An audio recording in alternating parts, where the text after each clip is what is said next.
Halo adik-adik, selamat pagi. Berjumpa lagi bersama aku, Kak Ezra dan Kak Fred. Iya, pada hari ini kami sangat bersuka cita bahwa kami bisa menyampaikan firman kepada adik-adik, sehingga adik-adik juga bisa menerima firman Tuhan tersebut dan bisa melakukannya dalam kehidupan sehari-hari. Namun sebelum kita masuk ke dalam firman, kami berharap bahwa adik-adik juga keluarga di rumah dalam keadaan yang sehat, penuh dengan sukacita, walaupun ya di rumah kalau orang bilang gabut om, gabut, bosen. Ya bosen kan artinya. Jadi semoga dalam ibadah hari ini, walaupun kita berpisah jarak, kita bisa tetap bersukacita dalam melayani firman Tuhan. Ya, kalau adik-adik sakit, ya jangan lupa adik-adik banyak istirahat, minum vitamin dan minum air putih yang cukup, ya sehingga adik-adik boleh kembali sehat. Sehat om ya. Baik, sekarang kita akan masuk ke dalam melayani firman. Sebelumnya kita akan satu di dalam doa. Mari kita satu dalam doa. Puji syukur kami panjatkan kehadirat-Mu ya Bapa. Terima kasih untuk kasih setia-Mu di sepanjang kehidupan kami pada hari ini, sehingga pagi ini kami boleh dikumpulkan, walaupun kami dipisahkan oleh jarak, tapi kami bersatu hati, satu pikiran untuk bisa mendengarkan sebagian daripada firman pada hari ini Bapak. Kiranya Kau memberkati kami kata-kata layan yang akan menyampaikan firman-Mu, agar firman-Mu ini boleh diberitakan dengan baik. Dan juga kami berdoa juga setiap adik-adik klien kami di rumah beserta dengan keluarganya bisa mendengarkan dan memahami penyampaian firman ini dan mampu dilakukan dalam kehidupan sehari-hari, baik itu dari kakak layan maupun dari layan dan juga keluarga kami semua. Terima kasih Tuhan Yesus. Amin. Baik, adik-adik, tiba saatnya kita akan membaca firman Tuhan yang terambil dari kitab Ratapan. Ratapan pasal 1 ayat 1 sampai dengan 17. Ya, adik-adik semua sudah punya Alkitab? Ya, dibuka kitab Ratapan pasal 1 ayat 1 sampai 17. Baik, kita akan baca sama-sama. Mulai.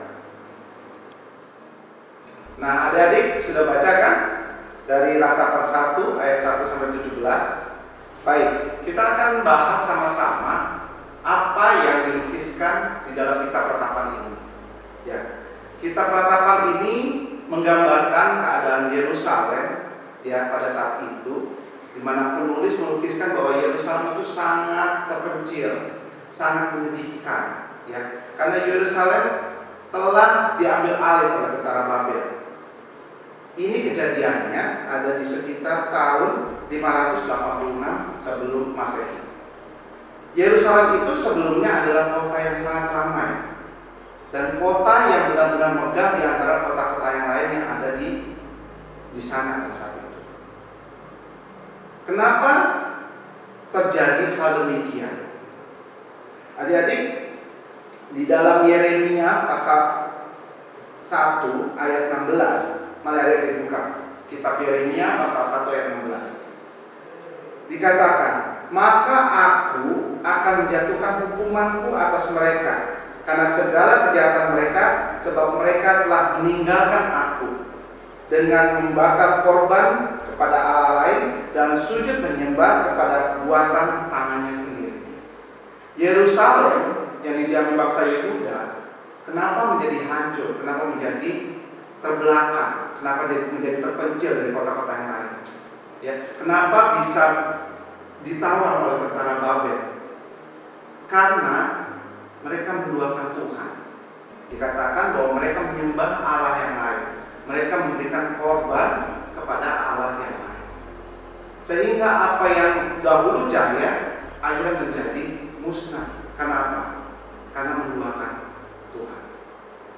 Nah, adik-adik, dari latar belakang kitab ini, apa yang bisa kita terapkan dalam kehidupan turunan sekarang? Nah, adik-adik, tema hari ini yang kita angkat adalah pentingnya introspeksi diri. Ya, kalau dikaitkan dengan bacaan kita pada saat ini adalah bangsa Yehuda adalah bangsa yang sudah menikmati berkat Tuhan. Ya, penyertaan Tuhan, berkat yang melimpah, ya. Dan mengizinkan mengalami kehancuran, ya, karena bangsa Yehuda menduakan Allah, memberikan korban bakaran kepada Allah yang lain. Yang bisa kita terapkan dalam kehidupan kita sebagai teruna Kristen adalah bagaimana kita bisa mengintrospeksi diri kita sebagai teruna Kristen. Tapi saya mau tanya dulu nih, adik-adik tahu nggak apa arti introspeksi diri? Mungkin kita tahu.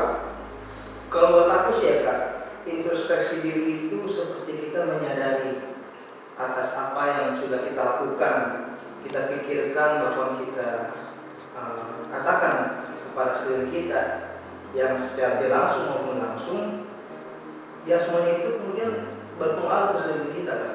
Nah, oke. Introspeksi diri tepat yang dikatakan Kaisra. Menilai, mengevaluasi pada diri kita apa yang sudah kita perbuat, apa yang sudah kita perkatakan, ya, apa yang sudah kita pikirkan, sesuai nggak dengan identitas kita sebagai teruna Kristen. Nah, adik-adik, introspeksi diri ini bisa membuat kita menjadi lebih bijaksana ketika kita melangkah pada kehidupan selanjutnya. Ketika adik-adik mengintrospeksi diri, ya, ada perbuatan yang salah, untuk selanjutnya adik-adik tidak akan melakukan lagi hal yang sama. Nah, itulah pentingnya introspeksi diri. Ya. Minggu kemarin Kak Morin bahas tentang pentingnya mempertahankan iman. Ya. Iman tanpa perbuatan adalah mati. Ya. Berarti iman itu harus hidupnya dengan perbuatan. Nah, perbuatan inilah yang bisa kita introspeksi. Apakah perbuatan-perbuatan kita sudah sesuai dengan identitas kita sebagai teruna Kristen? Sudah sesuai dengan iman kita kepada Kristus. Ya. Jadi, introspeksi diri ini memampukan kita tetap berjalan pada rel iman yang benar. Ya, adik-adik, introspeksi diri memampukan kita untuk memperbaiki kesalahan-kesalahan yang kita lakukan.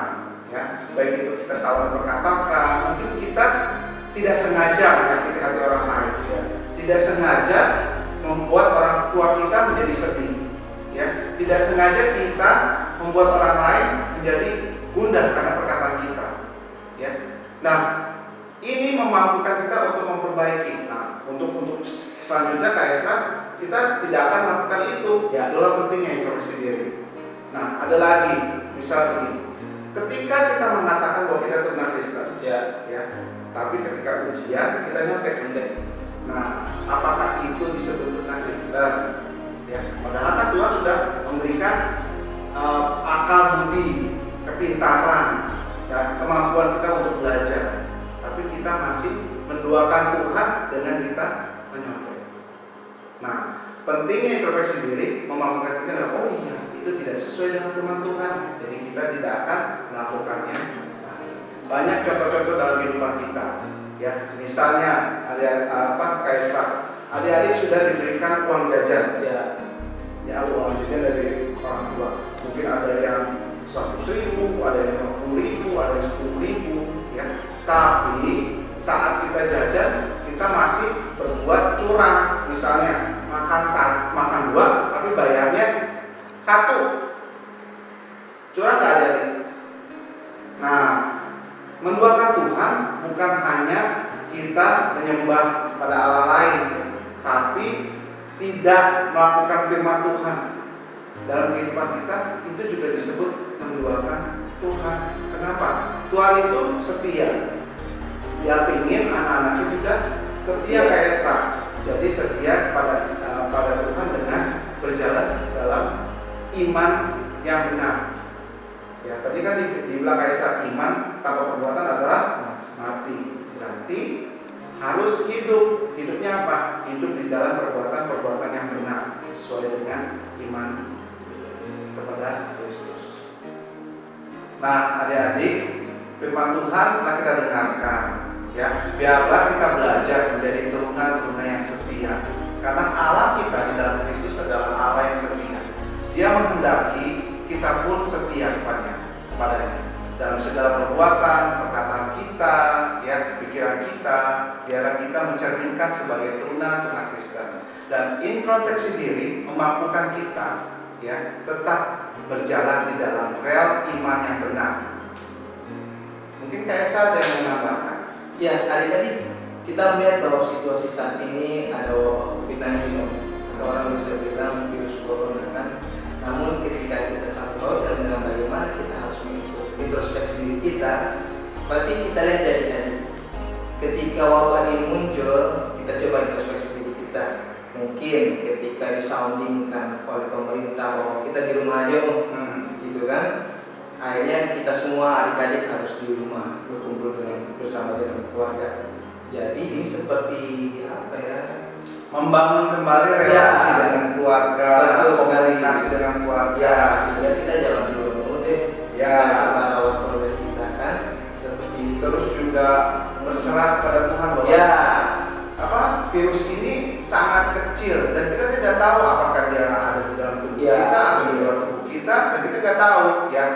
Yang penting kita belajar untuk menjaga diri kita, ya, tetap berdoa, ya, imani bahwa Tuhan yang punya kuasa semuanya. Betul. Ingat adik-adik, tetap berdoa dan berserah kepada Tuhan, dan tetap bijak untuk melakukan semuanya langkah-langkah pencegahan yang sudah pemerintah arahkan kepada kita untuk dilakukan.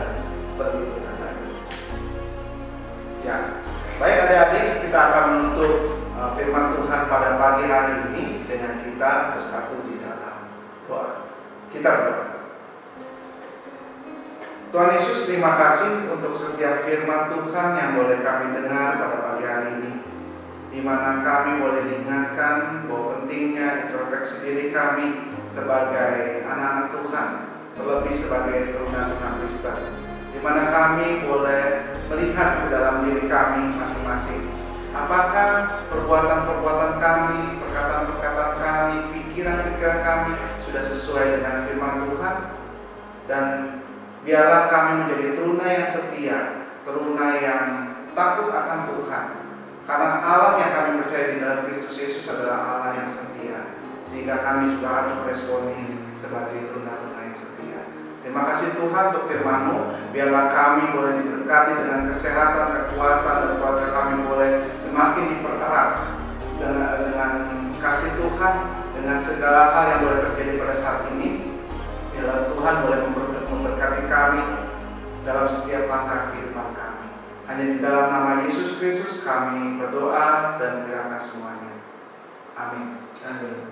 Baik, untuk meresponi firman Tuhan pada hari ini, kita akan bersama-sama mengangkat pujian dari Gita Bakti 68, Haruslah Yesus Sepenuhnya.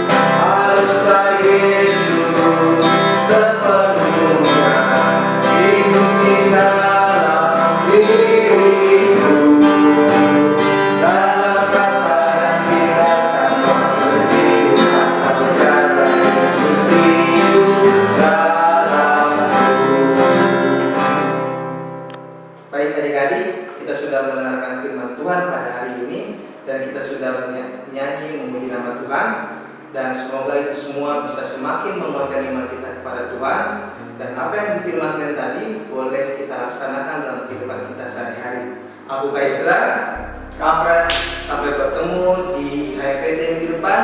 God bless you.